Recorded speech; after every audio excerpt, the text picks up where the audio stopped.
Hello students, यदि आप CTET में 5-10 नंबर से फेल हो रहे हैं या फिर 15 नंबर से फेल हो रहे हैं, कई बार एग्जाम दे चुके हैं, अभी तक आप पास नहीं किए हैं या फिर पहली बार आप एग्जाम दे रहे हैं, आपको सीटेट के बारे में बहुत हद तक जानकारी नहीं है, तो आज का ये लास्ट वीडियो आपके लिए काफ़ी इंपॉर्टेंट हो जाता है। मैं दावे के साथ कह सकता हूँ कि यदि यह वीडियो आप देख लेते हैं तो निश्चित तौर पर आपको 10 से 15 नंबर जितने नंबर आ रहे होंगे उसमें ज़रूर बढ़ोतरी हो जाएगा, क्योंकि आज जो ये ट्रिक आप सभी को देने जा रहे हैं, हम कह सकते हैं कि यह ट्रिक एक तरह से उन कैंडिडेट के लिए भी कारगर होगा जो कभी शायद हम कह सकते हैं कि बेहतर ढंग से वो सीटेट की तैयारी नहीं की है, उनका तैयारी अच्छी नहीं हुआ है। तो यदि इस वीडियो को आप देख लेते हैं तो मैं दावे के साथ पुनः कह रहा हूं कि आपको अच्छे नंबर आ जाएंगे। चलिए हम पूरे के पूरे ट्रिक देखते हैं, और ये ट्रिक जो है वो बिल्कुल कंसेप्ट पे आधारित है। ऐसा नहीं है कि हम बता रहे हैं कि तुक्का जो लगाएंगे या कोई भी ऑप्शन में हम जो सेलेक्ट करेंगे वो सीधे अनठकानी करेंगे।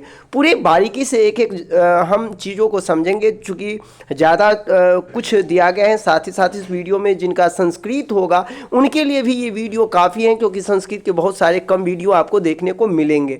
तो एक एक करके हम जानेंगे। वीडियो थोड़ा लंबा जरूर हो सकता है, लेकिन यदि आप 10 से 15-20 मिनट आप देख लेते हैं तो निश्चित तौर पर आपको एग्जाम में देखने को मिलेगा कि निश्चित तौर पर आपको याद आएगा कि कहीं ना कहीं ये वीडियो मेरे लिए बहुत ही फ़ायदेमंद हुआ। देखिए, सबसे पहले हम बात कर लेते हैं कुछ टैग वर्ड की कि कौन कौन से ऐसे वाक्य जो हमको ऑप्शन में मिलेंगे तो हम उसे छांटते चलेंगे। हम बिल्कुल स्पीड से वीडियो को करते हैं, जैसे कि जब भी कभी आपके पास क्वेश्चन मिले और क्वेश्चन पॉजिटिव हो और केवल ऑप्शन में लगा हो, बेहिचक आपको क्या करना है, ऐसे ऑप्शन को कट कर देना है। फिर उसमें आपको ऐसे भी क्वेश्चन मिलेंगे जहां सक्रिय लगा हो, शब्द में बच्चे सक्रिय रहेंगे, बच्चे को सक्रिय, तो जैसे ही आप सक्रिय देखेंगे आप समझ जाएंगे कि ये ऑप्शन बिल्कुल सही होगा और मुझे यही टिक करना है। जब आपके क्वेश्चन में और ऑप्शन में मात्र लगा हो, स्मरण लगा हो, ऐसे जब भी आपको ऑप्शन मिल जाए उसे तुरंत आप कट आउट कर देंगे, उसको साइड करेंगे। मानकीकृत इस तरह के भी जब ऑप्शन आते हैं तो ये बिल्कुल उत्तर नहीं होता है, और ये बिल्कुल सटीक आपको कहीं ना कहीं ये समय का भी बचत करेगा और निश्चित तौर पर आप एक अच्छा स्कोर कर सकते हैं। दंड हो गया, सजा हो गया, भय हो गया, इस तरह के उत्तर कभी भी जो है सीटेट नहीं लेता है, और इस तरह का प्रावधान पेडागोगी में नहीं है।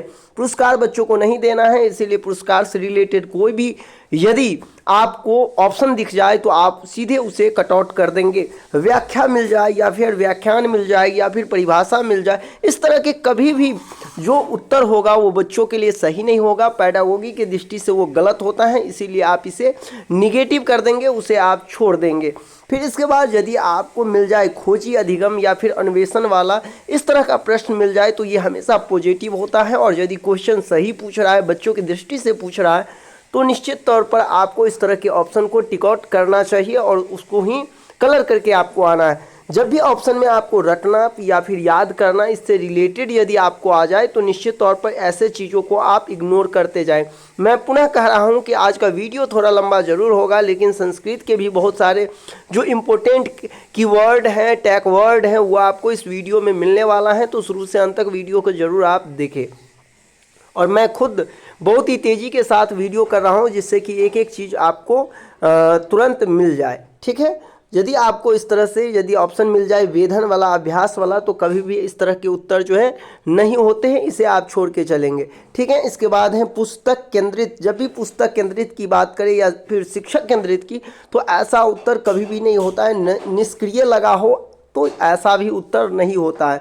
बच्चे को हमेशा प्रोत्साहित करना चाहिए, लेकिन यदि प्रश्न में या ऑप्शन में हतोत्साहित होगा तो समझ जाएंगे कि ऐसे चीज़ जो है निगेटिव होगा। नामांकन या फिर पृथक्करण वाला उत्तर कभी भी नहीं होता है। बच्चों को अलग जगह नामांकन नहीं होना चाहिए, बच्चों को अन्य सामान्य बच्चों से पृथक्करण भी नहीं करना चाहिए, तो ये निगेटिव चीज़ों है।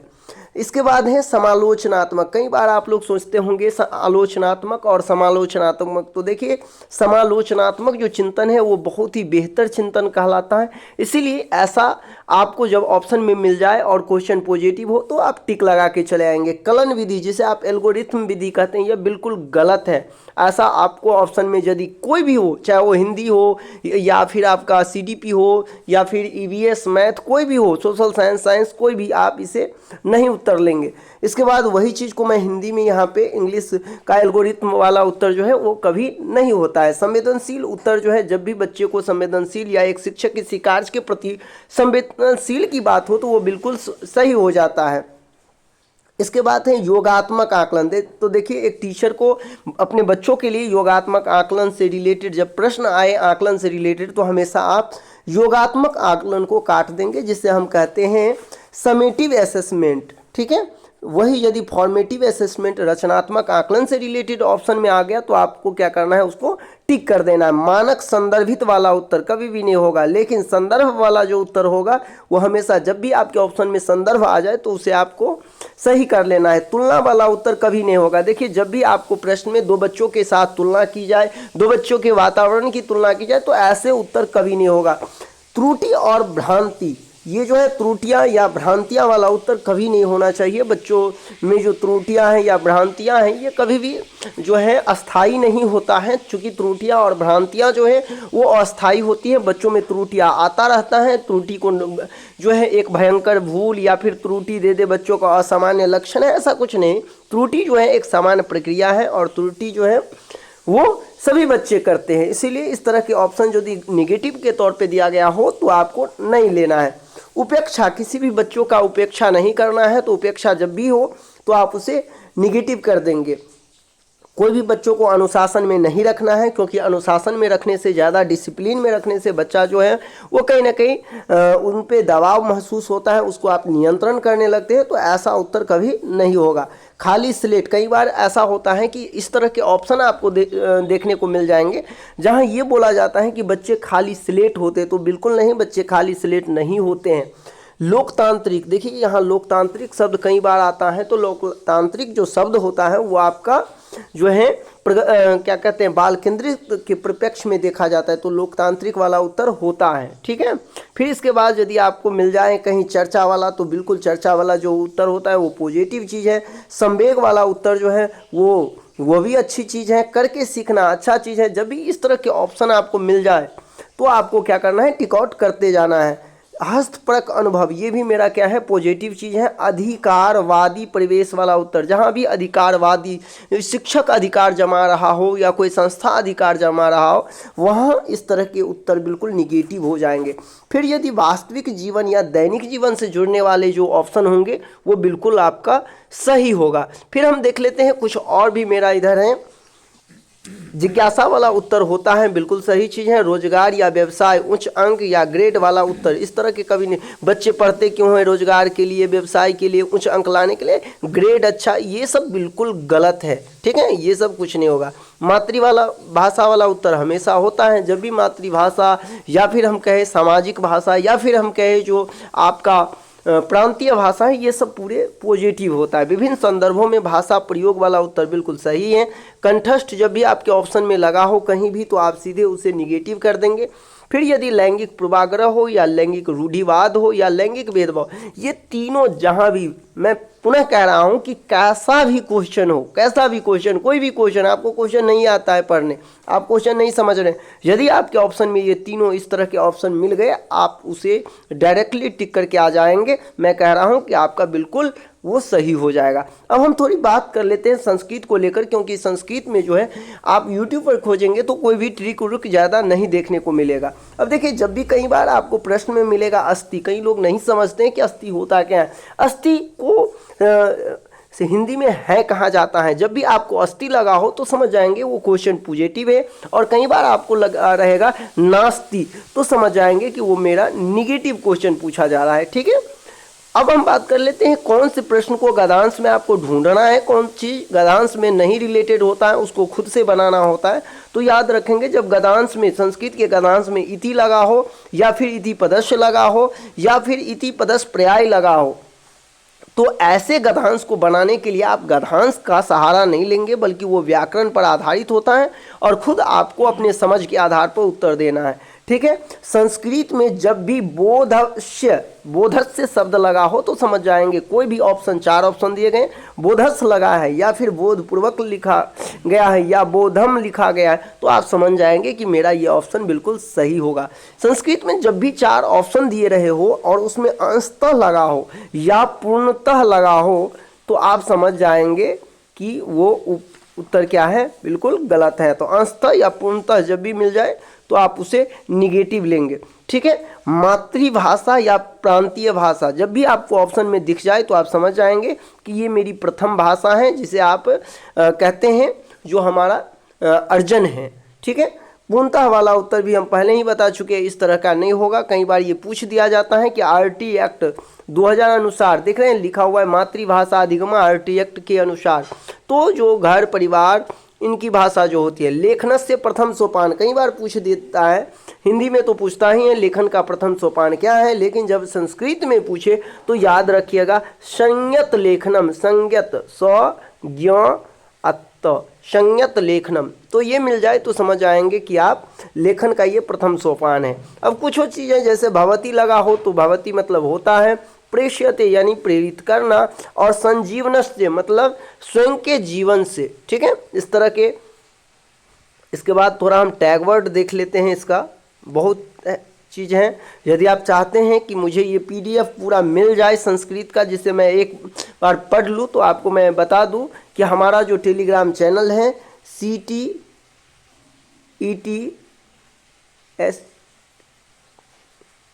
सक्सेस क्लासेज, इस पे जो आप जैसे ही सर्च करेंगे वहाँ ये PDF मैं डाल देता हूँ, वहाँ से आप जो है ये पूरे का पूरे PDF देख लेंगे एक बार। यदि आप देख लेते हैं कल समय बचाकर तो निश्चित तौर पर आपको बहुत ज़्यादा जो है फ़ायदा होगा। अब हम थोड़ा देख लेते हैं आपको जो आपके लिए काफ़ी इम्पोर्टेंट होता है, कुछ प्रत्यय देख लेते हैं। कई बार सीटेट में प्रत्यय पूछा जाता है। देखिए प्रत्यय का भी ट्रिक मैं आपको बता दूं कि जिस प्रत्यय के अंत में यदि कोई शब्द है जहां अह या अ लगा हो तो आप समझ जाएंगे कि कौन प्रत्यय है, ये अन्न प्रत्यय है। या फिर जिस प्रत्यय के अंत में जो शब्द होगा आप चेक करेंगे ए यह या ए लगा हो तो समझ जाएंगे वो कौन प्रत्यय होगा, ठक प्रत्यय होगा, ठीक है। यदि आपको इक लगा हो तो समझ जाएंगे कि ढक प्रत्यय है, ठीक है।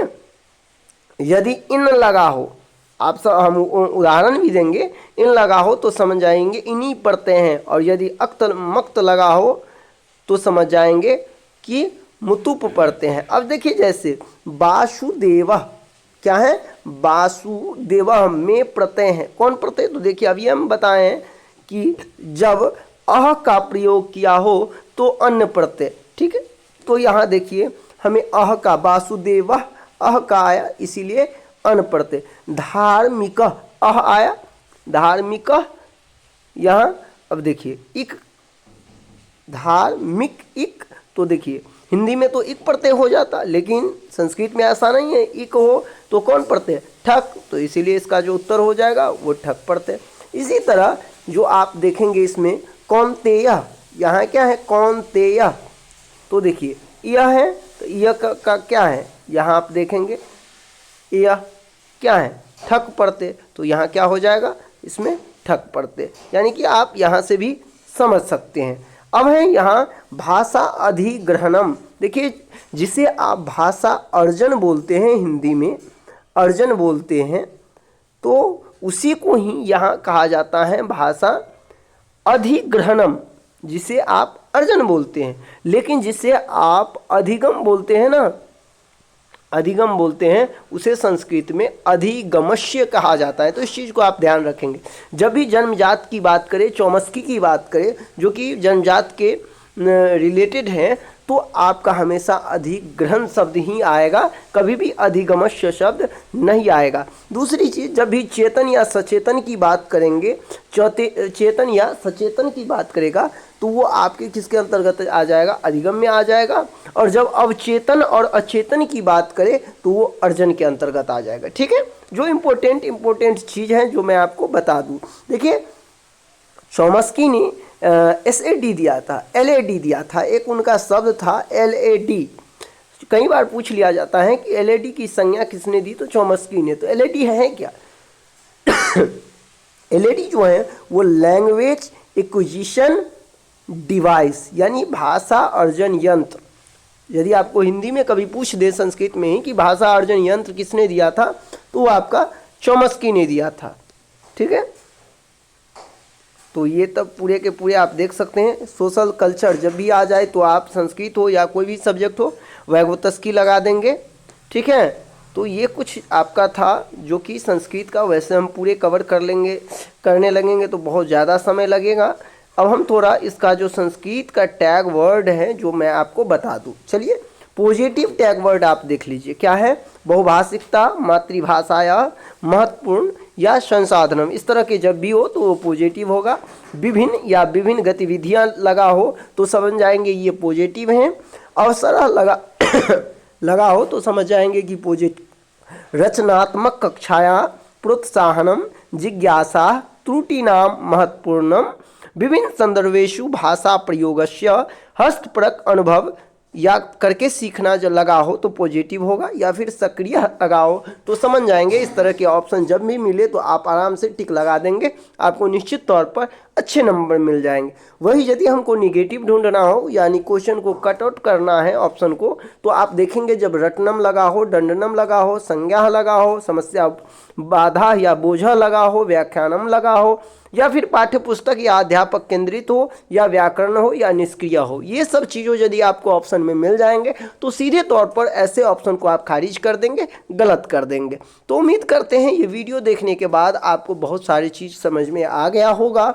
और इस वीडियो को एक बार नहीं देखे, 2 बार भी देख सकते हैं, 3 बार भी देख सकते हैं, जिससे आपको जो ट्रिक मैं तेज़ी के साथ कहा हूँ कहीं ना कहीं आत्मसात हो जाए, या फिर इसको आप टेलीग्राम से डाउनलोड करके एक बार अच्छा से आप देख ले, जिससे कि आपको एग्जाम में किसी तरह की परेशानी ना हो। और यदि आप 8-10 नंबर से फेल कर रहे हैं तो निश्चित तौर पर इस बार तो आपका रिजल्ट होना ही है। मिलते हैं नेक्स्ट वीडियो में, अभी के लिए बस इतना ही, धन्यवाद।